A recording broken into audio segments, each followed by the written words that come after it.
जय श्री राधे, हरे कृष्ण। आप सभी का दिन शुभ हो।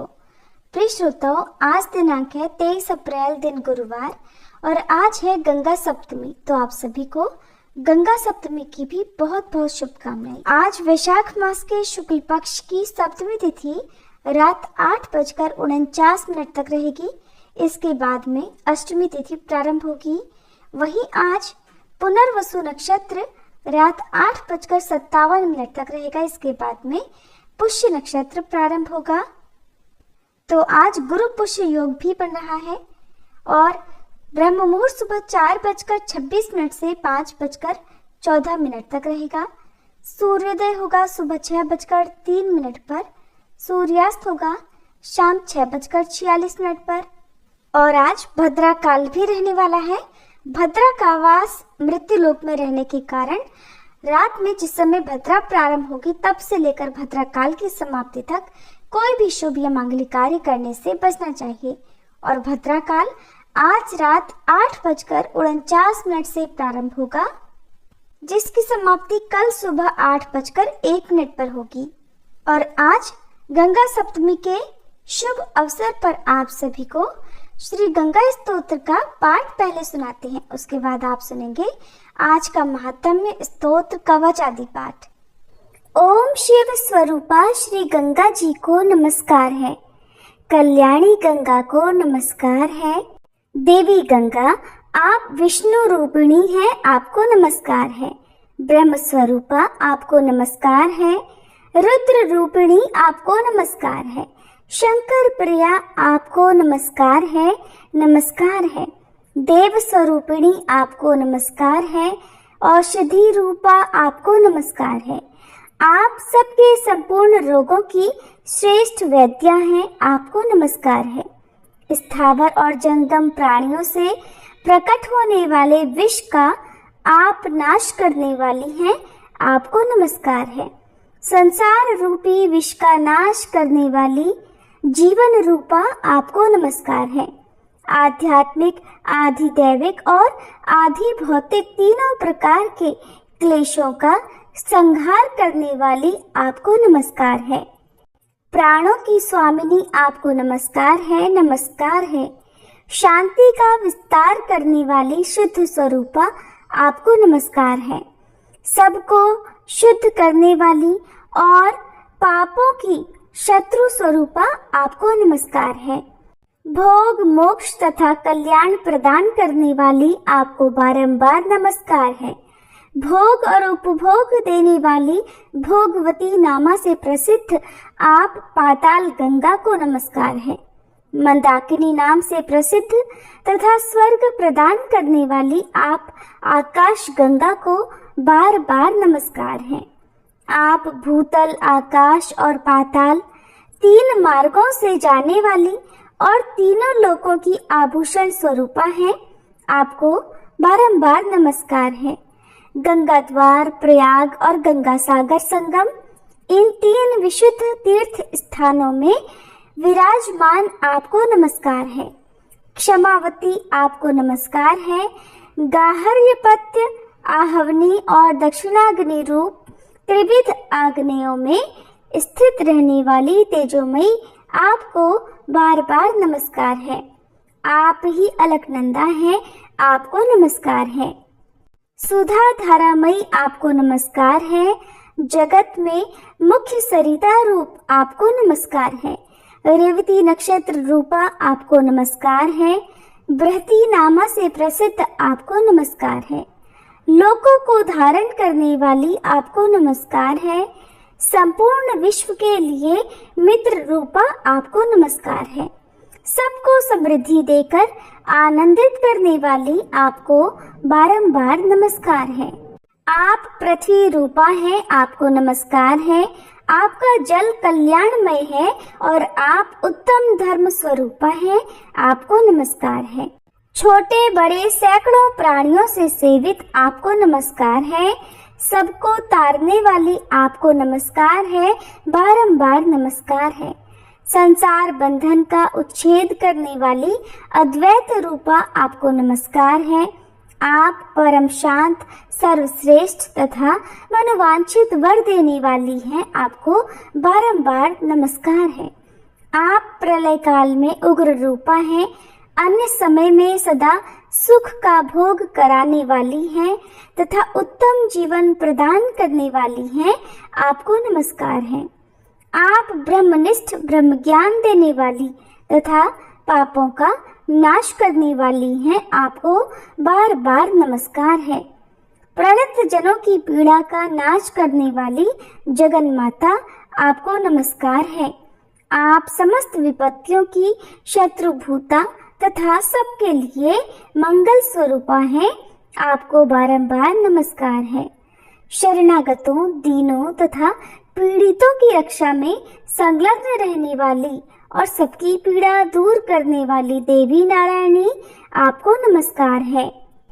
आप पाप, ताप अथवा अविद्या रूपी मल से निर्लिप्त दुर्गम दुख का नाश करने वाली तथा दक्ष हैं। आपको बारंबार नमस्कार है। आप पर और अपर सबसे परे हैं। मोक्षदायिनी गंगे, आपको नमस्कार है। हे गंगे, आप मेरे आगे हो। हे गंगे, आप मेरे पीछे रहें। हे गंगे, आप मेरे उभय पार्श्व में स्थित हो और हे गंगे, मेरी आप में ही स्थिति हो। आकाशगामिनी कल्याणमयी गंगे, आदि मध्य और अंत में सर्वत्र आप हैं। गंगे, आप ही मूल प्रकृति हैं, आप ही परम पुरुष हैं तथा आप ही परमात्मा शिव हैं। शिवे, आपको नमस्कार है। जो श्रद्धा पूर्वक इस स्तोत्र को पढ़ता और सुनता है, वह मन, वाणी और शरीर द्वारा होने वाले पूर्वोक्त 10 प्रकार के पापों से मुक्त हो जाता है।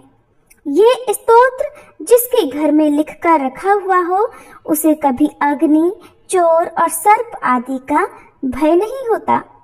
ज्येष्ठ मास के शुक्ल पक्ष में हस्त नक्षत्र सहित दशमी तिथि आदि बुधवार से योग हो तो उस दिन गंगा जी के जल में खड़े होकर जो 10 बार इस स्तोत्र का पाठ करता है, वह दरिद्र हो या असमर्थ, वह भी उसी फल को प्राप्त होता है जो पूर्वोक्त विधि से यत्न पूर्वक गंगा जी की पूजा करने पर प्राप्त होता है। सभी प्रेम से बोलिए, गंगा मैया की जय। हर हर महादेव। अब सुनिए श्री कृष्ण कवच पाठ हिंदी में। देवर्षि नारद जी ने भगवान नारायण से पूछा, भगवान, अब मेरी ये सुनने की इच्छा है कि भगवान शंकर ने दयावश परशुराम को कौन सा मंत्र और कौन सा स्तोत्र और कवच दिया था। उस मंत्र के आराध्य देवता कौन है, कवच धारण करने का क्या फल है तथा स्तोत्र पाठ से किस फल की प्राप्ति होती है, वह सब कुछ आप कृपा करके बतलाइए। तब नारायण भगवान बोले, नारद, उस मंत्र के आराध्य देव गोलोकनाथ, गोप गोपीश्वर, सर्व समर्थ, परिपूर्णतम स्वयं भगवान श्री कृष्ण हैं। शंकर जी ने रत्न पर्वत के निकट स्वयं प्रभा नदी के तट पर पारिजात वन के मध्य स्थित आश्रम में लोकों के देवता माधव के समक्ष परशुराम को त्रैलोक्य विजय नामक परम अद्भुत कवच विभूति योग से संभूत महान पुण्यमय स्वतराज नाम वाला स्तोत्र और संपूर्ण कामनाओं का फल प्रदान करने वाला मंत्र कल्पतरु नामक मंत्र प्रदान किया था। महादेव जी ने कहा, भृगुवंशी महाभागवत्स, तुम प्रेम के कारण मुझे पुत्र से भी अधिक प्रिय हो, अतः आओ कवच ग्रहण करो। हे राम, जो ब्रह्मांड में परम अद्भुत तथा विजयप्रद है, श्री कृष्ण के उस त्रैलोक्य विजय नामक कवच का मैं वर्णन करता हूँ, सुनो। पूर्व काल में श्री कृष्ण ने गोलोक में स्थित वृंदावन नामक वन में राधिकाश्रम में रास मंडल के मध्य ये कवच मुझे दिया था। ये अत्यंत गोपनीय तत्व संपूर्ण मंत्र समुदाय का विग्रह स्वरूप, पुण्य से भी बढ़कर पुण्यतर, परमोत्कृष्ट है और इसे स्नेहवश मैं तुम्हें बता रहा हूँ, जिसे पढ़कर और धारण करके मूल प्रकृति भगवती आद्यशक्ति ने शुंभ निशुंभ महिषासुर और रक्तबीज का वध किया था, जिसे धारण करके मैं लोगों का संहारक और संपूर्ण तत्वों का जानकार हुआ हूँ तथा पूर्व काल में जो दुरंत और अवध्य थे उन त्रिपुरों को खेल ही खेल में दग्ध कर सका हूँ, जिसे पढ़कर और धारण करके ब्रह्मा ने इस उत्तम सृष्टि की रचना की है, जिसे धारण करके भगवान शेष सारे विश्व को धारण करते हैं, जिसे धारण करके कूर्मराज शेष को लीला पूर्वक धारण किए रहते हैं, जिसे धारण करके स्वयं सर्वव्यापक भगवान वायु विश्व के आधार हैं, जिसे धारण करके वरुण सिद्ध और कुबेर धन के स्वामी हुए हैं, जिसे पढ़कर एवं धारण करके स्वयं इंद्र देवताओं के राजा बने हैं, जिसे धारण करके तेजो राशि स्वयं सूर्य भुवन में प्रकाशित होते हैं, जिसे पढ़कर एवं धारण करके चंद्रमा महान बल और पराक्रम से संपन्न हुए हैं, जिसे पढ़कर एवं धारण करके महर्षि अगस्त्य सातों समुद्रों को पी गए और उनके तेज से वातापी नामक दैत्य को पचा गए, जिसे पढ़कर एवं धारण करके पृथ्वी देवी सबको धारण करने में समर्थ हुई हैं, जिसे पढ़कर एवं धारण करके गंगा स्वयं पवित्र होकर भुवनों को पावन करने वाली बनी है, जिसे धारण करके धर्मात्माओं में श्रेष्ठ धर्म लोकों के साक्षी बने हैं, जिसे धारण करके सरस्वती देवी संपूर्ण विद्याओं की अधिष्ठात्री देवी हुई है, जिसे धारण करके परात्परा लक्ष्मी लोगों को अन्न प्रदान करने वाली हुई हैं, जिसे पढ़कर एवं धारण करके सावित्री ने वेदों को जन्म दिया है। भृगुनंदन, जिसे पढ़ और धारण करके वेद धर्म के वक्ता हुए हैं, जिसे पढ़कर और धारण करके अग्नि शुद्ध एवं तेजस्वी हुए हैं, और जिसे धारण करके भगवान सनत कुमार को ज्ञानियों में सर्वश्रेष्ठ स्थान मिला है। जो महात्मा साधु एवं श्री कृष्ण भक्त हो उसी को केवल यह कवच देना चाहिए, क्योंकि शठ एवं दूसरों के शिष्य को देने से दाता मृत्यु को प्राप्त हो जाता है। इस त्रैलोक की विजय कवच के प्रजापति ऋषि हैं, गायत्री छंद हैं, स्वयं रासेश्वर देवता हैं और त्रैलोक की विजय प्राप्ति में इसका विनियोग कहा गया है। ये परात्पर कवच तीनों लोकों में दुर्लभ है। ओम श्री कृष्णाय नमः सदा मेरे सिर की रक्षा करे। कृष्णाय स्वाहा ये पंचाक्षर सदा कपाल को सुरक्षित रखे। कृष्ण नेत्रों की तथा कृष्णाय स्वाहा पुतलियों की रक्षा करे। हरे नमः सदा मेरी भ्रकुटियों को बचाए। ओम गोविंदाय स्वाहा मेरी नासिकाओं की सदा रक्षा करे। गोपालाय नमः मेरे गंड स्थलों की सदा सब ओर से रक्षा करे। ओम गोपांगनेशाय नमः सदा मेरे कानों की रक्षा करे। ओम कृष्णाय नमः निरंतर मेरे दोनों ओठों की रक्षा करे। ओम गोविंदाय स्वाहा सदा मेरे दंत पंक्ति की रक्षा करे। ओम कृष्णाय नमः दांतों के छिद्रों की तथा क्लिंग दांतों के ऊर्ध्व भाग की रक्षा करे। ओम श्री कृष्णाय स्वाहा सदा मेरी जिह्वा की रक्षा करे। रासेश्वराय स्वाहा सदा मेरे तालु की रक्षा करे। राधिकेशाय स्वाहा सदा मेरे कंठ की रक्षा करे। गोपांगनेशाय नमः सदा मेरे वक्ष स्थल की रक्षा करे।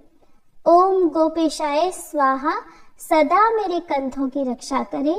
नमः किशोर वेशाय स्वाहा सदा मेरे पृष्ठ भाग की रक्षा करे। मुकुंदाय नमः सदा मेरे उदर की तथा ओम ह्रीं क्लीं कृष्णाय स्वाहा सदा मेरे हाथ पैरों की रक्षा करे। ओम विष्णवे नमः सदा मेरे दोनों भुजाओं की रक्षा करे। ओम ह्रीं भगवते स्वाहा सदा मेरे नखों की रक्षा करे। ओम नमो नारायणाय सदा नख छिद्रों की रक्षा करे। ओम ह्रीं ह्रीं पद्मनाभाय नमः सदा मेरी नाभि की रक्षा करे। ओम सर्वेशाय स्वाहा, सदा मेरे कंकाल की रक्षा करे। ओम गोपी रमणाय स्वाहा, सदा मेरे नितंब की रक्षा करे। ओम गोपी रमण नाथाय स्वाहा, सदा मेरे पैरों की रक्षा करे। ओम ह्रीं श्रीं रसिकेशाय स्वाहा, सदा मेरे सर्वांगों की रक्षा करे। ओम केशवाय स्वाहा, सदा मेरे केशों की रक्षा करे। नमः कृष्णाय स्वाहा, सदा मेरे ब्रह्मरंध्र की रक्षा करे। ओम माधवाय स्वाहा, सदा मेरे रोमों की रक्षा करे। ओम ह्रीं श्रीं रसिकेशाय स्वाहा, मेरे सर्वस्व की सदा रक्षा करे। परिपूर्णतम श्री कृष्ण पूर्व दिशा में सर्वदा मेरी रक्षा करे। स्वयं गोलोकनाथ अग्निकोण में मेरी रक्षा करे। पूर्ण ब्रह्म स्वरूप दक्षिण दिशा में सदा मेरी रक्षा करे। श्री कृष्ण नैऋत्य कोण में मेरी रक्षा करे। श्री हरि पश्चिम दिशा में मेरी रक्षा करे। गोविंद वायव्य कोण में नित्य निरंतर मेरी रक्षा करे। रसिक शिरोमणि उत्तर दिशा में सदा मेरी रक्षा करे। वृंदावन विहार कृत सदा ईशान कोण में मेरी रक्षा करे। वृंदावनी के प्राणनाथ ऊर्ध्व भाग में मेरी रक्षा करे। महाबली बलिहारी माधव सदैव मेरी रक्षा करे। नृसिंह जल स्थल तथा अंतरिक्ष में सदा मुझे सुरक्षित रखें। माधव सोते समय तथा जागृत काल में सदा मेरा पालन करे तथा जो सबके अंतरात्मा निर्लेप और सर्वव्यापक हैं, वे भगवान सब ओर से मेरी रक्षा करे। वत्स, इस प्रकार मैंने त्रैलोक्य विजय नामक कवच, जो परम अनोखा तथा समस्त मंत्र समुदाय का मूर्तमान स्वरूप है, तुम्हें बतला दिया। मैंने इसे श्री कृष्ण के मुख से श्रवण किया था। इसे जिस किसी को नहीं बतलाना चाहिए। जो विधि पूर्वक गुरु का पूजन करके इस कवच को गले में अथवा दाहिनी भुजा पर धारण करता है, वह भी विष्णु तुल्य हो जाता है, इसमें संशय नहीं है। वह भक्त जहाँ जाता है, जहाँ रहता है, वहाँ लक्ष्मी और सरस्वती भी निवास करती हैं। यदि उसे कवच सिद्ध हो जाता है तो वह जीवन मुक्त हो जाता है और उसे करोड़ों वर्षों की पूजा का फल प्राप्त हो जाता है।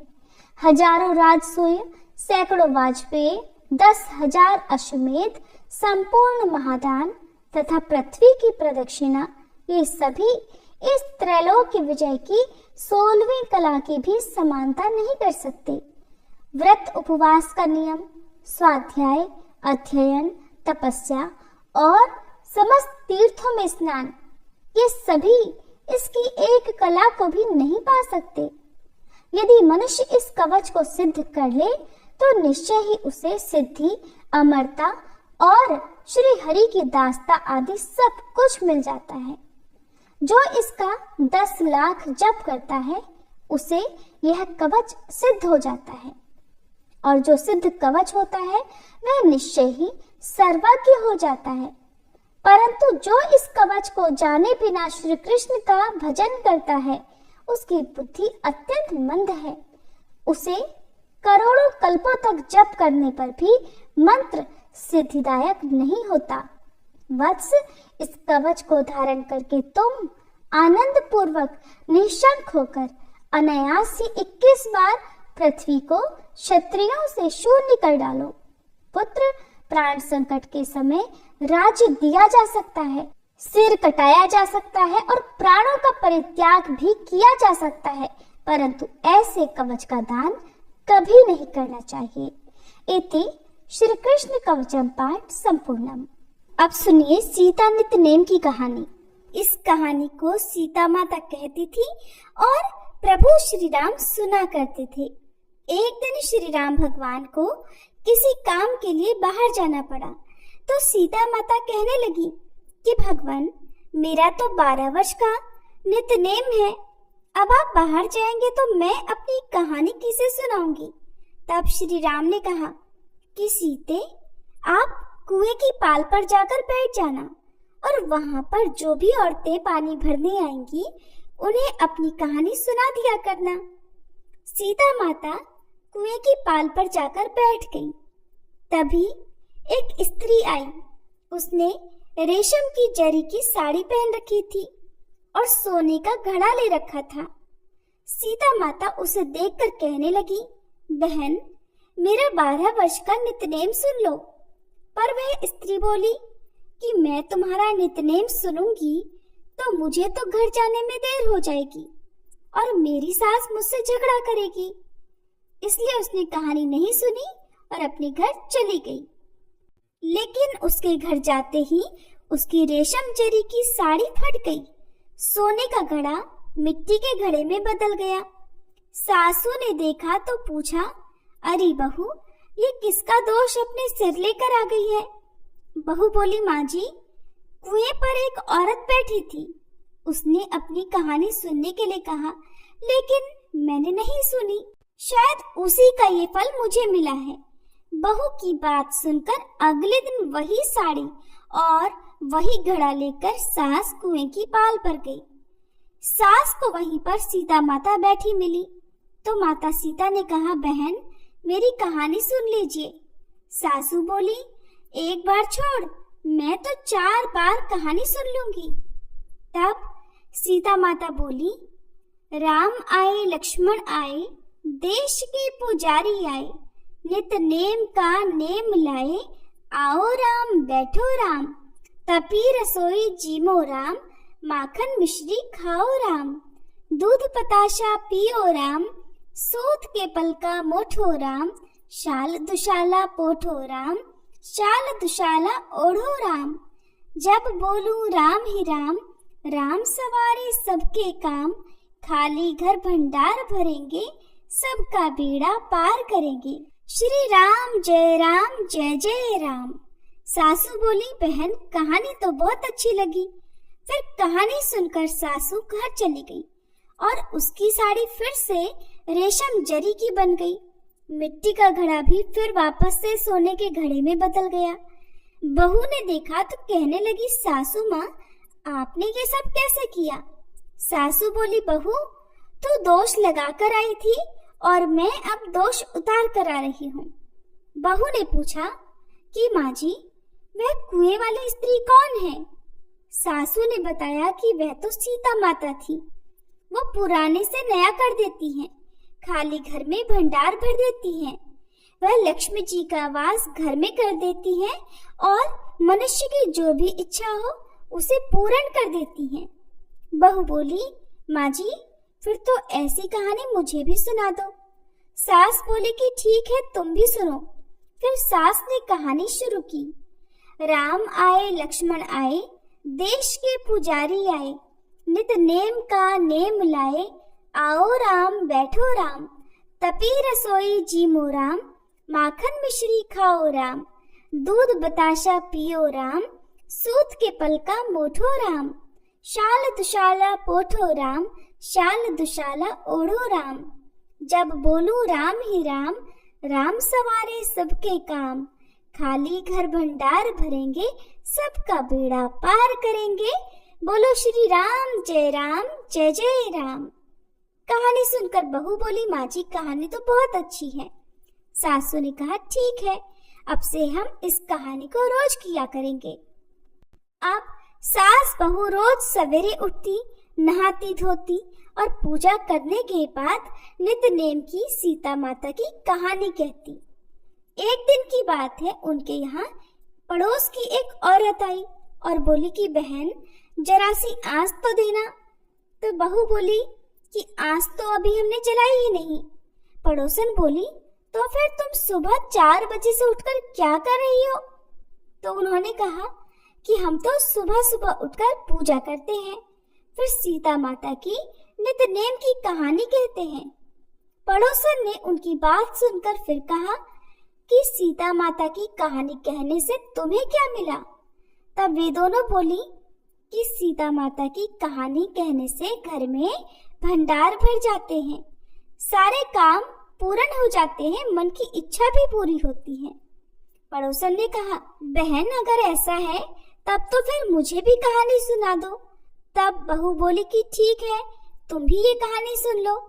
राम आए लक्ष्मण आए, देश के पुजारी आए, नित नेम का नेम लाए। आओ राम बैठो राम, तपी रसोई जीमो राम, माखन मिश्री खाओ राम, दूध बताशा पियो राम, सूत के बल का मोठो राम, शाल दुशाला पोठो राम, शाल दुशाला ओढ़ो राम। जब बोलू राम ही राम, राम सवारे सबके काम, खाली घर भंडार भरेंगे, सबका बेड़ा पार करेंगे, श्री राम जय जय राम। पड़ोसन ने इस कहानी को सुना तो कहने लगी, बहन कहानी तो बहुत अच्छी लगी। अब वह पड़ोसन भी नितनेम सीता माता की कहानी कहने लगी। कहानी कहने से सीता माता ने पड़ोसन के भी धन के भंडार भर दिए। देखते ही देखते अब तो पूरे मोहल्ले में नितनेम की कथा चल पड़ी और हर किसी की मनोकामना पूर्ण होने लगी। हे सीता माता, जैसे आपने उन सभी के भंडार भरे, वैसे ही हमारे भी भरना। कहानी कहने वाले, सुनने वाले और हुंकार भरने वाले सबके भरना। सभी प्रेम से बोलिए, सीता मैया की जय। अब सुनिए वैशाख मास महात्म्य का आज का अध्याय। जैमिनी जी कहते हैं, ब्राह्मण की बात सुनकर शबर ने अविनाशी भगवान विष्णु का ध्यान करते हुए कहा, हे विप्रवर, हमने पहले से भी ये समाचार सुन रखा है कि इस तीर्थ में राजा इंद्रद्युम्न निवास करेंगे। चलिए पर्वत के ऊपर की भूमि पर चलते हैं। ऐसा कहकर शबर ब्राह्मण को उसी मार्ग से घने वन में ले गया। ऊपर ऊपर चढ़कर पत्थरों के कारण ऊंची नीची भूमि पर एक एक मनुष्य के चलने योग्य ही रास्ता था, और वह भी कांटों से भरा होने के कारण बहुत दुर्गम हो रहा था और वहां प्रायः अंधकार ही अंधकार रहता था। शबर वाणी द्वारा बोल बोलकर ब्राह्मण को रास्ता बताता जा रहा था। इस प्रकार 4 घड़ी तक चलकर वे दोनों रोहिणी कुंड के तट पर जा पहुंचे। उसे देखकर शबर ने कहा, हे ब्राह्मण, ये रोहिणी नामक कुंड है, जो समस्त जलों की उत्पत्ति का कारणभूत महातीर्थ है। यहाँ स्नान करके मनुष्य वैकुंठ धाम भी जाता है। इसके पूर्व भाग में ये महान कल्पवट है, जिसकी छाया में जाकर मनुष्य ब्रह्म हत्या का भी नाश कर देता है। इन दोनों के बीच में जो कुंज है, उसमें वेदांत प्रतिपादन साक्षात भगवान जगन्नाथ जी विराजमान है। इनका अब आप दर्शन कर लीजिए। दर्शन करके सभी पाप राशि का विनाश कर डालिए और इसके बाद मैं भवसागर में पड़ा हूँ, इस शोक और चिंता को सदा के लिए त्याग दीजिए। तब विद्वान ब्राह्मण विद्यापति ने प्रसन्न होकर उस कुंड में स्नान किया और दूर से ही मन, वाणी और मस्तक द्वारा भगवान को प्रणाम करके प्रसन्न मन से उनकी स्तुति की कि हे प्रभु, आप प्रकृति और पुरुष से सर्वथा अतीत पुरुषोत्तम हैं, सर्वव्यापी और परात्पर हैं। इस चराचर जगत को तरह तरह की अवस्थाओं में बदलने वाले आप ही हैं, जिनके चरण कमलों के संयोग से सर्व तीर्थमयी गंगा सब लोगों को पवित्र करती हैं। उन परम पावन भगवान श्री हरि को नमस्कार है, जिनके अंशभूत आनंद को पाकर संपूर्ण विश्व के प्राणी आनंदमय होकर जीवन धारण करते हैं। समस्त पापों से रहित उन ब्रह्म स्वरूप श्री विष्णु को नमस्कार है। प्रभु, आप निर्मल स्वरूप, कल्याण रूप, सब प्रकार की आसक्तियों से रहित और विश्व साक्षी हैं। आपको नमस्कार है। आपके असंख्य चरण, नेत्र, मस्तक, मुख और भुजाएं हैं। आप सबको जीतने वाले हैं। सभी जीव आपके स्वरूप हैं। आप सर्वरूपी परमात्मा को नमस्कार है। भगवान, इस असार संसार में चक्कर लगाने के कारण मैं रोग और शोकों से बहुत पीड़ित हो गया हूँ और आपके युगल चरणारविंदों की शरण में आया हूँ। आप इस सांसारिक दुख समुदाय से कृपया मेरा उद्धार कीजिए। प्रणव रूपी देवेश्वर भगवान विष्णु की इस प्रकार स्तुति करके उनके चरणों में मस्तक झुकाकर विद्यापति ब्राह्मण भगवान श्री विष्णु के आगे प्रणव मंत्र का जप करने लगे। जप के अंत में शबर ने कहा, हे द्विजश्रेष्ठ, इस समय आप भगवान का दर्शन पाकर कृतार्थ हो गए। दिन बीत गया और आप थके मांदे और भूखे प्यासे भी हैं, इसलिए चलिए अब घर चलते हैं। इस घोर वन में हिंसक जंतुओं का निवास है, इसलिए हमारा यहाँ ठहरना उचित नहीं है। जब तक सूर्य की किरणों का प्रकाश है तब तक ही हम लोग अपने घर पहुंच जाए। ऐसा कहकर ब्राह्मण के साथ शबर बड़ी तेजी से आश्रम को लौटा। ब्राह्मण भी आनंद सागर भगवान जगन्नाथ के ध्यान में डूबे हुए थे, इसलिए उन्हें भूख, प्यास और थकावट से मिलने वाले दुखों का भान ही नहीं हुआ। भगवत चिंतन में संलग्न होने से शरीर में उनकी आस्था ही नहीं रह गई थी। वे शरीर स्थिति से ऊपर उठ चुके थे, इसलिए कंटक राशि अर्थात कांटों से भरे हुए पत्थरों के ऊंचे नीचे दुर्गम रास्ते में चलते हुए भी उन्हें बिल्कुल कष्ट नहीं हो रहा था। घर पहुंचने पर शबर ने ब्राह्मण अतिथि को तरह तरह के पवित्र दिव्य पदार्थ देकर भली भांति उनका पूजन किया। इसके बाद शबर के दिए हुए राजोचित उपचारों से पूरी तरह तृप्त होकर ब्राह्मण को बड़ा विस्मय हुआ। उन्होंने चकित होकर कहा, साधु, तुमने मेरे सत्कार के लिए ये जो अलौकिक वस्तुएं समर्पित की हैं, उनका दर्शन तो राजाओं ने भी नहीं किया है। तुम्हारे घर में ऐसी दिव्य वस्तुओं का इकट्ठा होना बड़े आश्चर्य की बात है। तब शबर कहने लगा कि हे द्विश्रेष्ठ, इंद्र आदि देवता प्रतिदिन दिव्य उपचार लेकर जगन्नाथ जी की पूजा करने के लिए आते हैं। पूजा करके भक्ति पूर्वक स्तुति और नमस्कार करते हैं, फिर गीत, वाद्य और नृत्य के द्वारा भगवान को संतुष्ट करके अपने अपने स्थान को लौट जाते हैं। ये सब दिव्य पदार्थ जगन्नाथ जी के प्रसाद हैं जो मैंने आपको अर्पित किए हैं। भगवान के इस प्रसाद को ग्रहण करके हम लोगों के रोग और बुढ़ापे का नाश हो गया है। जिसके सेवन से मनुष्य मोक्ष का भागी होता है, उस प्रसाद का अगर ऐसा प्रभाव हो तो ये कोई आश्चर्य की बात तो नहीं है। भगवत प्रसाद का ये दुर्लभ प्रभाव सुनकर ब्राह्मण के शरीर में रोमांच हो आया।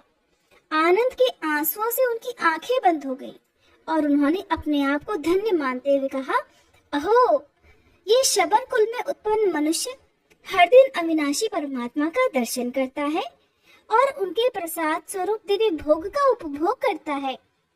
इस पृथ्वी पर चराचर जगत में इसके समान भाग्यवान तो दूसरा कोई है ही नहीं।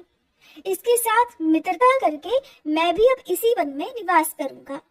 इस प्रकार बहुत देर तक विचार करके भगवान श्री विष्णु में मन लगाए रहने वाले उस ब्राह्मण ने शबर से कहा, अगर मुझ पर तुम्हारा अनुग्रह हो तो मैं भी तुम्हारे साथ मित्रता करूंगा। ये मेरे मन का महान निश्चय है और बड़े भाग्य से मेरी तुमसे मित्रता हुई है, तुमसे मेरा समागम हुआ है। अब तुम्हारे प्रसाद से मैं 2 स्तर भवसागर को पार कर जाऊंगा। वैष्णव के साथ मित्रता होना दुखमय संसार से पार करने वाला है। इसी को इस असार संसार सागर में सार वस्तु बताकर साधु पुरुष सदा इसकी सराहना किया करते हैं। तुम जैसे मित्र के साथ से कमल के समान नेत्रों वाले शंख चक्र गदाधारी भगवान विष्णु का फिर से मुझे दर्शन हो सकेगा। सखे, मेरे लौट जाने पर राजा इंद्रद्युम्न भगवान की आराधना करने के लिए यहीं आकर निवास करेंगे। उनकी इच्छा है यहाँ एक विशाल मंदिर बनवाएं जो भगवान को प्रिय है।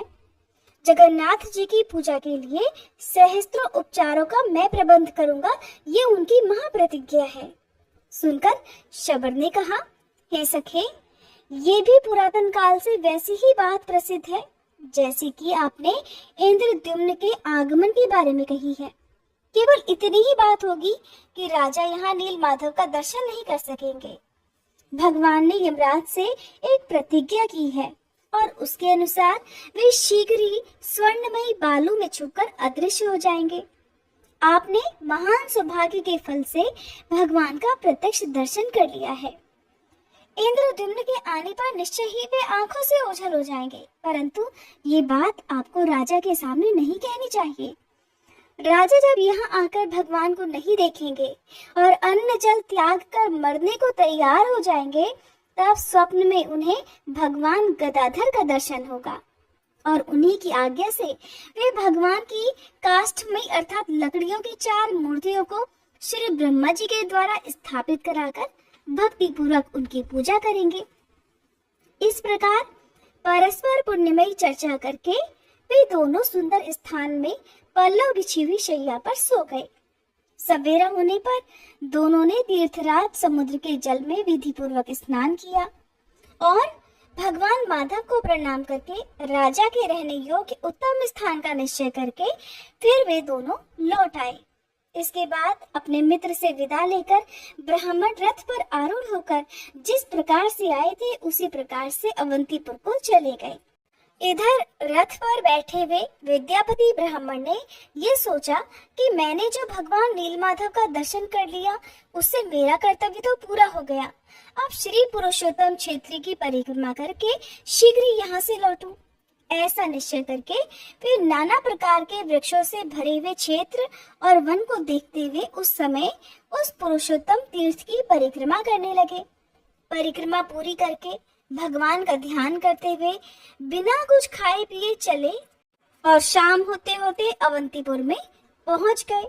दूतों ने महाराज को उनके लौटने का शुभ समाचार सुनाया। सुनकर महाराज इंद्रद्युम्न बहुत प्रसन्न हुए। वे भगवान जनार्दन की पूजा करके विद्वान ब्राह्मणों के साथ प्रसन्नता पूर्वक बैठे और विद्यापति के आने की प्रतीक्षा करने लगे।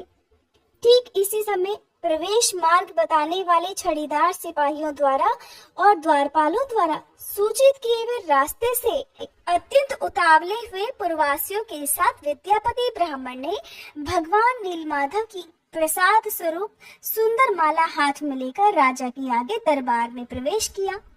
उन्हें देखकर राजा सिंहासन से उठकर खड़े हो गए और हे जगदीश प्रसन्न होइए ऐसा कहकर उनके पास गए। इसके बाद वे इस प्रकार बोले कि आज मेरा जीवन जन्म और कर्म दोनों ही दृष्टियों में सफल हो गया, क्योंकि इस समय मैं यहाँ प्रसाद माला के रूप में साक्षात माधव का ही दर्शन कर रहा हूँ। संसार के समस्त पापों का विनाश करने वाली भगवान श्री विष्णु के मस्तक पर चढ़ी हुई इस दिव्य माला को मैं प्रणाम करता हूँ। जिनके चरण कमलों की धूलि को अपने मस्तक में लगाकर श्री ब्रह्मा आदि देवताओं ने महान ऐश्वर्य प्राप्त किया है, उन भगवान विष्णु के श्री अंगों में लगे हुए उज्जवल अंगराग से संयुक्त पुष्पों की इस आधारभूत माला को मैं प्रणाम करता हूँ। हे नीलाचल के शिखर को विभूषित करने वाले पापहारी हरि, आपकी जय हो। शरणागतों की पीड़ा दूर करने वाले श्रीमान नारायण, मैं आपकी शरण में आया हूँ, कृपया मेरा उद्धार कीजिए। आंसुओं से भरी गदगद वाणी में इस प्रकार कहते हुए राजा इंद्रद्युम्न ने धरती पर मस्तक रखकर फिर भगवान को प्रणाम किया। उस समय उनके अंग अंग में रोमांच हो आया था। वे विद्यापति ब्राह्मण भी समस्त पापों से रहित होकर भगवान माधव का ध्यान करते हुए राजा के सामने उपस्थित हुए और इस प्रकार कहने लगे, महाराज, अपने तेज से संपूर्ण लोगों के पापों का निवारण करने वाले भगवान बुद्धिमान नीलाचल शिखर निवासी श्री माधव आप पर कृपा करें। ऐसा कहकर विद्यापति ने वह माला राजा इंद्रद्युम्न के गले में डाल दी। राजा ने भी उठकर अपने हृदय पर लटकती हुई माला को देखकर ऐसा माना कि इसके रूप में साक्षात भगवान लक्ष्मीपति ही मेरे हृदय में विराज गए हैं। फिर दोनों हाथ अपने मस्तक पर रखकर जोड़कर उन्होंने अपने नेत्र कुछ कुछ बंद कर लिए और आनंद के आंसुओं से गदगद कंठ होकर श्री हरि की इस प्रकार स्तुति करने लगे। राजा इंद्रद्युम्न बोले, समस्त संसार की सृष्टि, पालन और संहार रूपी शिल्प के कारीगर आपकी जय हो। अपने विश्वरूप के रोम रोम में लीला से ही असंख्य ब्राह्मणों का भार धारण करने वाले हे नारायण, आपकी जय हो। प्रभु, आप सबके अंतर्यामी और शरणागतों का दुख दूर करने वाले हैं। ब्रह्मा, इंद्र तथा रुद्र आदि देवताओं के मुकुट से आपके चरणार बिंदु की विचित्र शोभा होती है। आप दीनों, अनाथों और विपत्तिग्रस्त प्राणियों की रक्षा में सदैव तत्पर रहते हैं। हे जगन्नाथ, हे भक्त वत्सल, मैं अनादिकाल से भ्रम में भटकने वाला दीन मनुष्य एकमात्र आपकी ही शरण में आया हूँ। आप कृपया मेरी रक्षा करें। इस प्रकार स्तुति करके राजा अपने आसन पर बैठ गए। उस समय गृहस्थ, ब्रह्मचारी, वानप्रस्थ और सन्यासी सभी उन्हें घेरे हुए थे। 18 विद्याओं में कुशल यज्ञकर्ता ब्राह्मणों के साथ राजा ने बहुत आदर पूर्वक विद्यापति जी का पूजन किया और अपने सामने चौकी पर बिठाकर आदि से ही यानी शुरुआत से ही कुशल समाचार पूछा। पुरुषोत्तम क्षेत्र के महात्म्य, नीलमणि विग्रहधारी भगवान विष्णु की महिमा तथा स्वरूप के बारे में भी प्रश्न किए।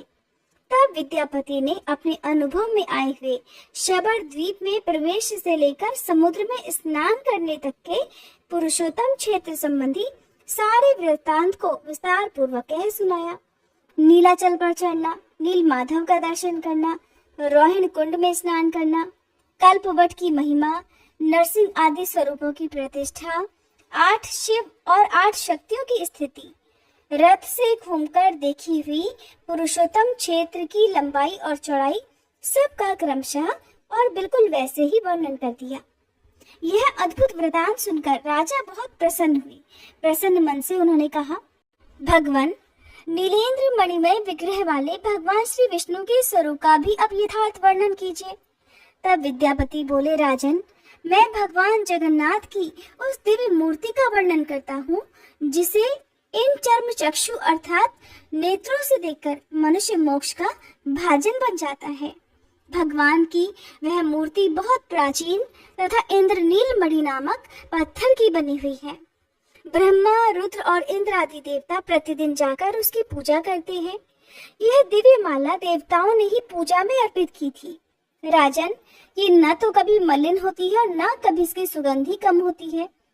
भगवान के दिव्य उपहार में आए हुए प्रसाद के सेवन करने से मेरे सभी पाप क्षीण हो गए हैं और मैं देवताओं के समान अलौकिक तेज से संपन्न हो गया हूँ। क्या आप इस बात को नहीं देख रहे हैं? महाराज, वहाँ भोग और मोक्ष दोनों एक ही साथ स्थित हैं। बुढ़ापा, रोग और शोक आदि दुखों का वहाँ अत्यंत अभाव है। उस तीर्थ में विकसित नील कमल के समान विशाल नेत्रों वाले साक्षात भगवान जगन्नाथ प्रसन्न वदन से विराजमान है, जो शरणागतों को अमृतमय मोक्ष प्रदान करते हैं। राजा इंद्रद्युम्न ने फिर से पूछा, हे ब्राह्मण, जन्म से लेकर कुछ समय पहले तक तो आप कभी भी पुरुषोत्तम क्षेत्र में गए ही नहीं थे, फिर आपने वहाँ के दिव्य वृतांत को भला कैसे जान लिया? तब उन ब्राह्मण देवता ने जो कुछ भी बताया उसका वृतांत आप सब भी कल के अध्याय में जरूर सुनिएगा। अब सुनिए श्री कृष्ण चालीसा पाठ और तुलसी माता की आरती। बंशी शोभित कर मधुर, नील जलद तन श्याम, अरुण अधर जनु बिंबा फल, नयन कमल अभिराम, पूर्ण इंद्र अरविंद मुख, पीतांबर शुभ साज, जय मन मोहन मदन छवि, कृष्ण चंद्र महाराज।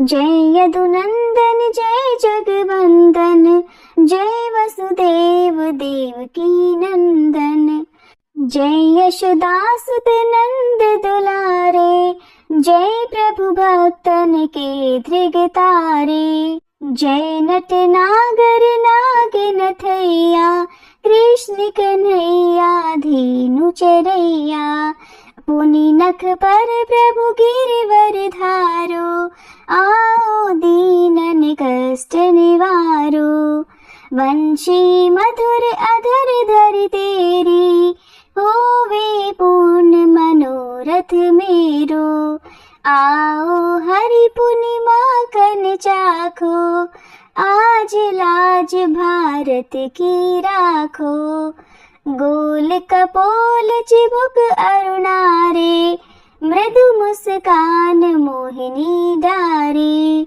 रंजित राजीव नयन विशाला, मोर मुकुट वैजंती माला, कुंडल श्रवण पीत पट आछे, कटी किंकड़ी काछन काछे, नील जलज सुंदर तन सोहे, छवि लखि सुर नर मुनि मन मोहे, मस्तक तिलक अलक घुंघराले, आओ कृष्ण बांसुरी वाले, करी पये पान पूत नहीं तार्यो, अका बका कागा सुर मार्यो। मधुवन जलत अग्नि जब ज्वाला, भय शीतल लखित ही नंद लाला। सुरपति जब ब्रिज चढ़े और साई, मसूर धार वारी वर्षाई। लगत लगत ब्रज चहन बहायो, गोवर्धन नखधारी बचायो। लखिय सुदामन भ्रम अधिकाई, मुख मह 14 भुवन दिखाई। दुष्ट कंस अति उधम मचायो, कोटि कमल जब फूल मंगायो। नाथी काल यही तब तुम लीन्हे, चरण चिन्ह दे निर्भय कीन्हे। करी गोपिन संग रास विलासा, सबकी पूरण करी अभिलाषा। केतक मह असुर संहार्यो, कंस ही केस पकड़ दे मार्यो।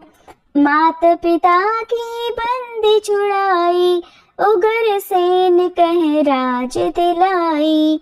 मही से मृतक 6 सुत लायो, मातु देव की शोक मिटायो। भौमासुर मुर दैत्य संहारो, लाए 18 सहस कुमारो। दे भी नहीं तृण चीर संहारा, जरा सिंधु राक्षस कह मारा। असुर बकासुर आदिक मार्यो, भक्तन के तब कष्ट निवार्यो। दीन सुदामा के दुख टार्यो, कंदुल 3 मूठ मुख डार्यो। प्रेम के साग विदुर घर मांगे, दुर्योधन के मेवा त्यागे। लखी प्रेम की महिमा भारी, ऐसे श्याम दीन हितकारी।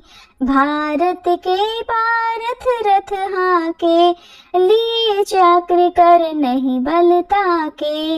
निज गीता के ज्ञान सुनाए, भक्तन हृदय सुधा वर्षाए। मीरा थी ऐसी मत वाली, विष पी गई बजा कर ताली। राना भेजा साप बिटारी, शालिग्राम बने बनवारी। निज माया तुम विधि ही दिखायो, उरते संशय सकल मिटायो। तब शत निंदा करि तत्काला, जीवन मुक्त भयो शिशुपाला। जब ही द्रौपदी ढेर लगाई, दीनानाथ लाज अब जाई।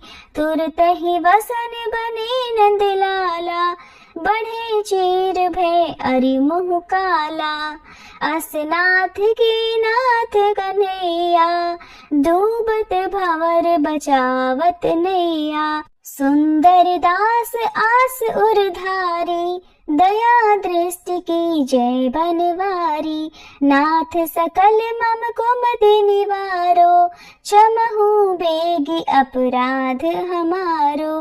खोलो पट अब दर्शन दीजे, बोलो कृष्ण कन्हैया की जय। बोलो कृष्ण कन्हैया की जय, बोलो कृष्ण कन्हैया की जय।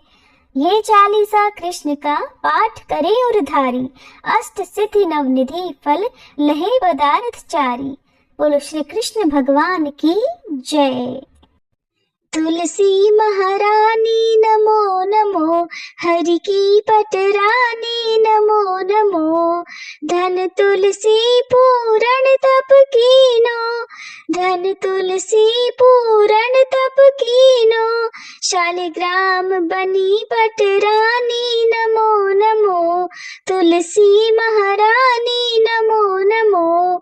जाके पत्र मंजरी कोमल, जाके पत्र मंजरी कोमल। श्रीपति कमल चरण लपटानी नमो नमो, तुलसी महारानी नमो नमो। धूप दीप नैवेद्य आरती, धूप दीप नैवेद्य आरती, पुष्पन की वर्षा वर्षानी, नमो नमो तुलसी महारानी, नमो नमो। 56 भोग 3600 व्यंजन, 56 भोग 3600 व्यंजन, बिन तुलसी हरि एक न मानी, नमो नमो। बिन तुलसी हरि एक न मानी, नमो नमो तुलसी महारानी, नमो नमो। सभी सखी मैया तेरो यश गावे, सभी सखी मैया तेरो यश गावे, भक्ति दान दीजे महारानी, नमो नमो तुलसी महारानी, नमो नमो। हरि की पटरानी, नमो नमो तुलसी महारानी, नमो नमो। तुलसी मैया की जय।